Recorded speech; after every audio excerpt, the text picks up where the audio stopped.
Ladies and gentlemen, Jason Sheeran springs into the new year.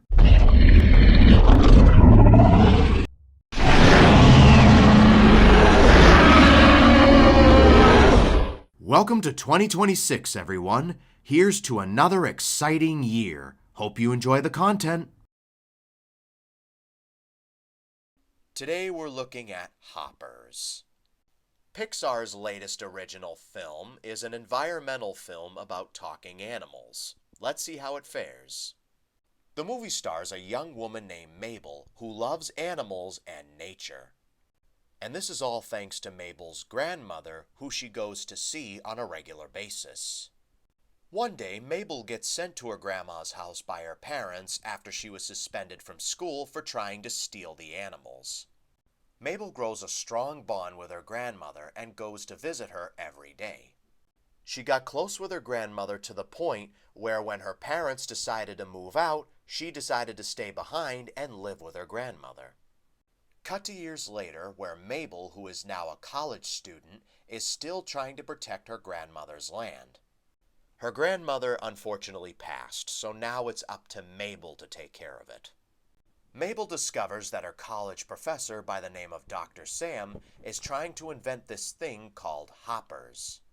Basically, it's a device that can turn you into an animal and allow you to communicate with the other animals.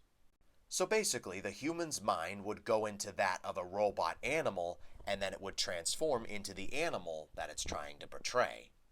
The lake Mabel's grandmother lived by, also known as the Glade, is being transformed into an interstate by the mayor of the town, Mayor Jerry. And let's just say Mabel does not get along with him, and it really shows. In my opinion, he kind of looks like an American version of the dentist from Finding Nemo. Mabel decides to use the Hoppers technology in order to get into the animal world to try and communicate with them to save the lake. Mabel then transforms into a beaver and goes into the animal world, where she meets the king of the mammals named George. Mabel discovers the reason why the animals left the glade in the first place. It's because of the noises that only the animals can hear. After Mabel brings down one of the metal trees that are causing the animals to stay out of the glade area, they're able to go back because the noise is gone. Much to Mayor Jerry's annoyance, and he orders for more trees to be placed.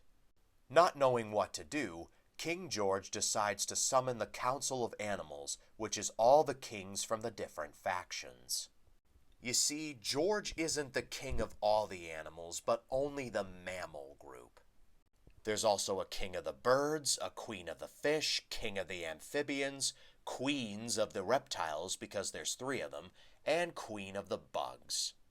The council reluctantly agrees to help the animals after Mabel convinces them that this will affect all of them. Though they take it a little too far. To the point where they want to squish Mayor Jerry. But after Mabel unintentionally causes the death of the bug queen, all the animals betray her. Well, except for a select few, including King George, a gecko who I don't know the name of, a bear who I forget the name of, and another beaver. Mabel and the other animals set off on an adventure to rescue Mayor Jerry. Meanwhile, the other animals are being led by the Bug Queen's son named Titus, who becomes the new Bug King and the villain of the movie. His master plan is for the Bug Kingdom to take over not just the humans, but the other animal kingdoms, and it's up to Mabel and the other animals, as well as the humans, to stop them. Titus carries this plan out by becoming a robot version of Mayor Jerry. Titus is quickly defeated when the other council members betray him. But the forest catches fire, and it's up to the animals to save the humans. And having a change of heart, Mayor Jerry decides to leave the glade alone and make it a nature preserve. And that was Hoppers, and for what it is, it's decent, though it's not the best Pixar movie out there.